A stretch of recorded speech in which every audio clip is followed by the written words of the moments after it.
Bonjour Mickaël, voilà on est déjà après 6 mois en 2025. 2025 est une année pour l'instant particulièrement volatile, beaucoup d'incertitudes géopolitiques, beaucoup d'incertitudes sur les marchés. Quels sont en quelques mots les dates clés, les éléments clés pour voir ce qui s'est passé cette année? Déjà il y a le jour de libération, le 2 avril, ça c'est indéniable. Il y avait une chute du S&P 500 donc de 12% en l'espace de 5 jours, donc ça a été très rapide. On avait d'ailleurs conseillé à nos partenaires lors d'une conférence juste avant de garder leur sang-froid. On a bien fait puisque le S&P 500 a rebondi en l'espace d'un mois, toutes les pertes étaient effacées. Évidemment, il y a le dollar là-dedans, le dollar qui souffre. Et d'ailleurs, ce jour de libération, il fallait noter que le dollar avait dévissé, il avait chuté et les taux d'intérêt aux États-Unis avaient monté. Donc ce qui est assez inhabituel, parce que généralement les deux vont de pair, et ce qui montre que le dollar ne joue pas actuellement le rôle de valeur refuge. D'ailleurs, on en reparlera au niveau de ce qu'on a fait dans les portefeuilles. Deuxième événement, c'est celui qu'on vit pour l'instant, c'est la chute du régime islamiste en Iran, sachant que c'est la 3e réserve de pétrole au monde, le 9e exportateur au monde de pétrole, donc c'est un pays très important sur ce plan-là. Maintenant, il faut garder raison, encore une fois, puisque le niveau actuel est en fait à un niveau moins élevé qu'il ne l'était exactement il y a un an.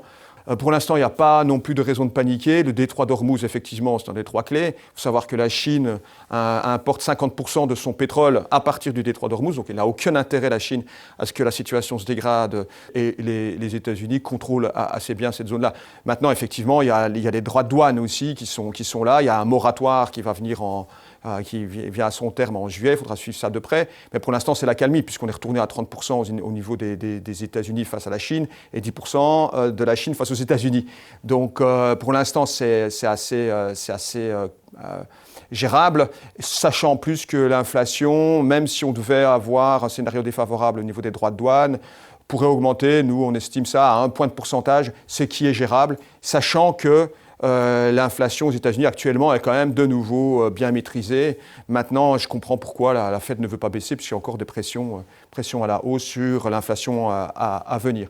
Maintenant, la question, c'est effectivement, qu'en est-il au niveau des perspectives de bénéfices des entreprises dans cet environnement-là, qui est quand même complexe. Oui, alors, en termes de microéconomie, les résultats des entreprises pour le premier trimestre, ils sont restés extrêmement bons. Elles ont annoncé en moyenne des résultats nettement meilleurs que ce qui était attendu. Ce qu'on a vu, c'est des analystes qui ont baissé fortement leurs attentes, justement en voyant l'émergence de ces droits de douane et le fameux Liberation Day, où les droits de douane étaient extrêmement importants. Donc pour l'instant, ils ont évalué l'impact sans l'effet des négociations. Donc on a eu une chute des attentes qui était très très forte. Les entreprises elles-mêmes n'ont pas nécessairement énormément dans leurs conférences de presse cité le mot inflation, en tout cas beaucoup moins que ce qu'elles avaient fait en 2022.